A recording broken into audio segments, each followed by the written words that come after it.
I'm in a calorie deficit, but I'm not losing weight. This is exactly what one of my clients told me when we started working together a few months ago. And honestly, this is a very common thing that from many other people that we work with. At that time, she was only eating closer to 900 to 1,000 calories per day. And she thought she'd had to cut her calories even more to lose weight. Weight loss felt impossible. She thought her metabolism was broken beyond repair. And she was worried that she'd have to restrict her food intake for the rest of her life to avoid weight gain, especially as someone who already lost 40 pounds. If that sounds familiar to you, I want to give you some hope.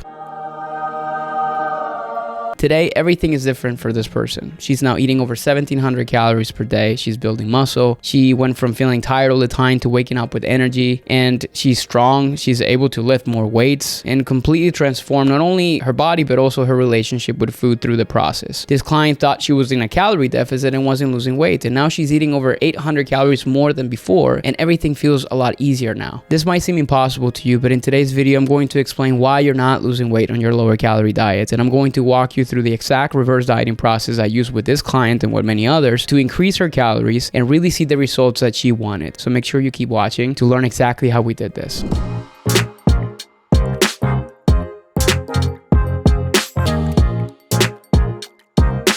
Hey everyone, it's your favorite dietitian on YouTube, Andres here. And I'm back with another video to help you simplify weight loss using nutrition strategies and lifestyle strategies that I've tested and refined over the past 12 years as a registered dietitian and coach. Today's video is for someone in a very specific situation in their weight loss journey. This situation is when you're eating a very low calorie diet and you're at the point where you really can't cut your calories any lower, but you're still not losing weight. If that's you, stick around and watch this whole video because I'm going to explain the nutrition changes you need to be making to get unstuck and start seeing some results while eating more calories and actually feeling better and satisfied. But first, just a quick reminder that if you are a career-driven parent, a busy professional, and you're really ready to lose weight that you gain from putting your health in the back burner, I release a new video every single week to help you crush your goals. Whether it's a reaction video to something that is trendy right now in social media or something very educational and tactical that you can implement to yourself. So if you haven't yet, make sure you hit subscribe below and be sure to hit that little bell icon to be notified when my next video goes live. Now let's get into the truth behind what's going on if you feel you're in a calorie deficit, but you're not really losing weight. It's extremely frustrated. I get comments from people on TikTok or Instagram who claim to be in this situation almost every time I post a video talking about a calorie deficit for weight loss. So it's time to address it. It's getting to a point where even people talk about the calorie deficit. It's a hoax. That doesn't work. It's a basic law of thermodynamics, but let me explain. To start, it's important to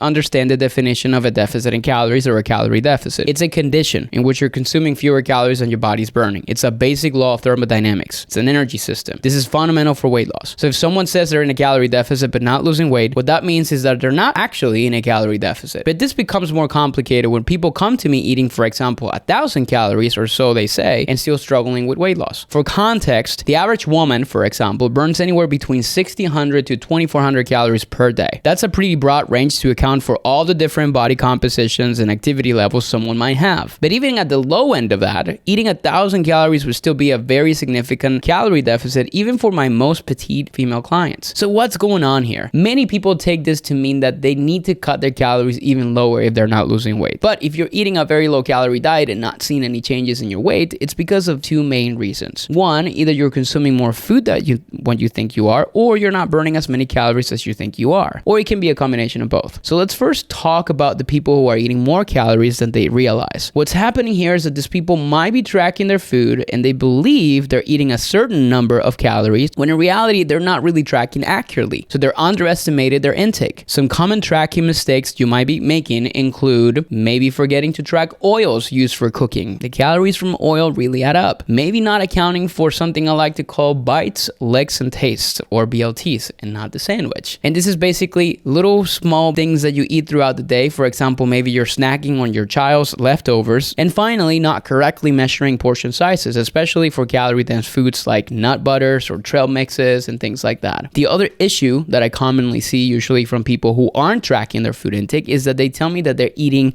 clean, so they don't really understand why they're not seeing results. This is because you can overeat nutrient-dense healthy foods, just like you can overeat less nutritious foods. One good example I like to give is protein bars. High-protein snack bars like protein bars can be great at promoting satiety, grabbing during a busy day, and helping you meet your protein goals to support muscle growth and maintenance. Personally, I eat protein bars fairly often, but sometimes I see people eating multiple protein bars every day because they're considered a health food. Although protein bars might be more nutrient-dense than chocolate bars, for example, that doesn't mean that they're calorie-free. Overeating protein bars can still contribute to fat gain, just like overeating chocolate bars will. So moderation is still important with all the foods, including healthy foods. Now, the final scenario with overeating is just a lack of consistency. Sometimes the people that tell me that they're not losing weight eating 1,000 calories a day might actually be doing this on most days, but, and this is a big but, what they're not saying is that every weekend they're massively overeating because they felt so restricted during the week. This also could happen on a daily basis and they're overeating at night. So even though they're creating this calorie deficit during the week or every day, they are unable to maintain it because of their weekend habits or their night habits. Noticeable weight loss doesn't happen with just a few days of lower calorie eating. It's essential to maintain that deficit over a period of several weeks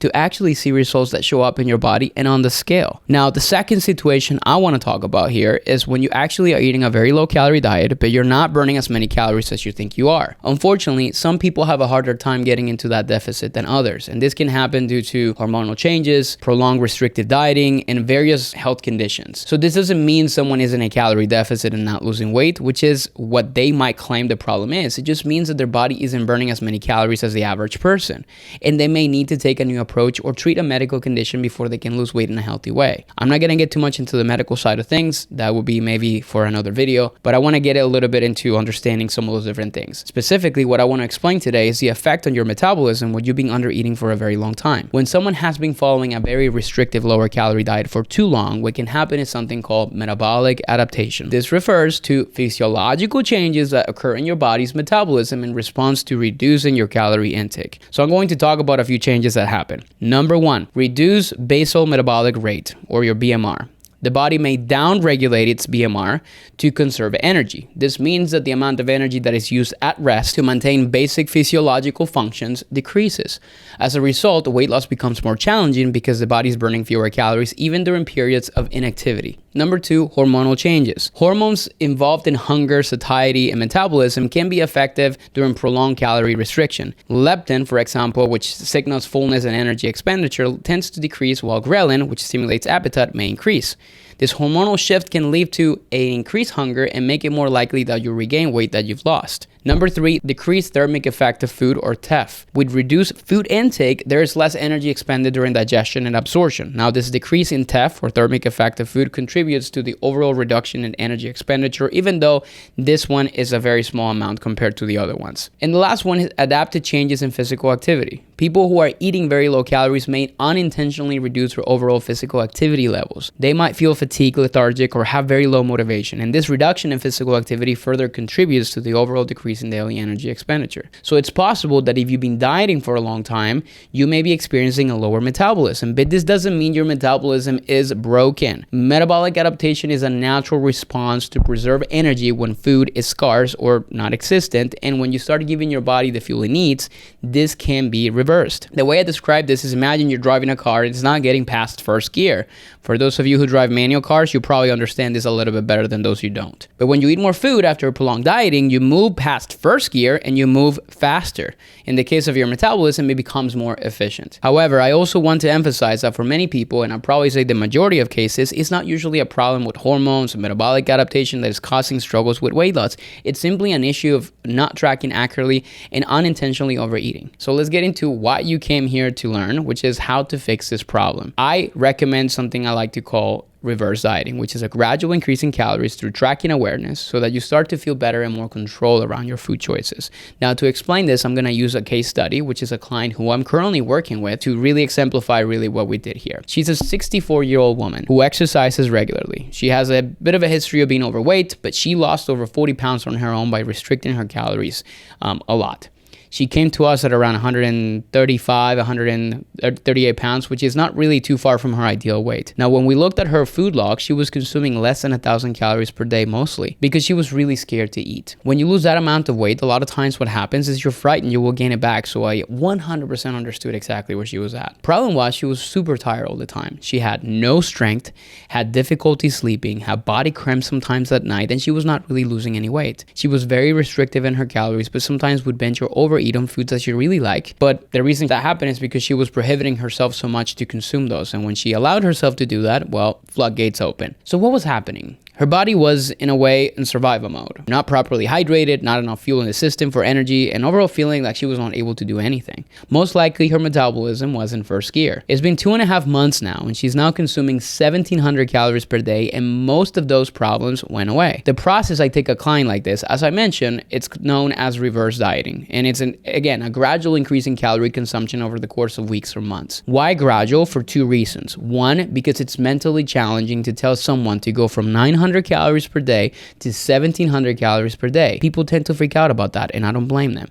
And two, to avoid a rebound effect, which happens when you have adapted your metabolism to use less energy, you move less, etc., and adding a higher calorie day very rapidly may lead to some weight increases that are not ideal, and somebody doesn't really feel comfortable looking at that. Now, to know, this is not always the case, so I tend to do this mostly to avoid the mental battles that come with increasing calories. Now, what we do next is we focus on prioritizing protein to maintain or preserve muscle mass, and we slowly increase your calories by 100 to 200 calories every 1 to 2 weeks. As you can see here, these are literally summaries from her log. Week 1, her average consumption was around 1,100 calories. A month later, her calories went up to almost 1,400 calories, and today she's almost at 1,700 calories. What happened with her weight? It has remained stable. We're not really focusing on weight loss at this point, even though sometimes it happens, mostly because people typically feel less restricted and less overeating episodes, which means sometimes this person was just eating more than what she or he thought. Now, this was not her case, but her weight increasing almost 800 calories more has actually stayed around the same, which is actually phenomenal. Now, her energy levels skyrocketed as well, and her strength levels, which you can see in this feedback we received from her, like went super high. I mean, imagine me, a 64-year-old woman who can actually leg press over 200 pounds. That's insane, and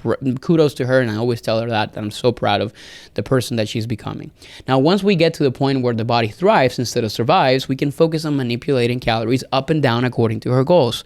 But sometimes people rush through this process, and this is not ideal. If you have spent years dieting, you can't expect to undo that in 4 weeks, so patience is so important here. Now, I understand that this reverse dieting process can be very intimidating. To get from where you're at to a place where you're eating enough to fuel yourself and seeing the changes you want in your body, you're going to need to start eating more, which probably goes against everything you thought you knew about weight loss. For that reason, it can be very helpful to go through this with the support of a coach who has experience guiding others through this process. A coach will help you understand how much to increase your calories to see results, how to modify your plan based on changes in your weight, and they can also give you the accountability you need to stay consistent, especially when you're really struggling mentally through this process. Now, if you're looking for a proven plan to go from under eating and feeling constantly hungry and frustrated with weight loss to crushing your goals, thriving, and feeling incredible and feeling like a complete new different person over the next 16 weeks, we have something known as the Nutrition Blueprint Method coaching program, and it might be the perfect fit for what you're looking for. Everything in our program is personalized to you and your unique goals without restrictive diets or cookie cutter plans. If you want to learn more, I want you to text me the word blueprint to 813-537-6224, and we will send you all the details that you need to apply. But that brings us today to the end of this video. I hope watching this helped you understand why you might be struggling with weight loss while following a low-calorie diet, so that you can start making some changes. If you enjoyed this video, make sure you hit subscribe so you don't miss out on any of my future videos, and I promise I'll see you again in a new video next week. Bye for now. Hope this helped.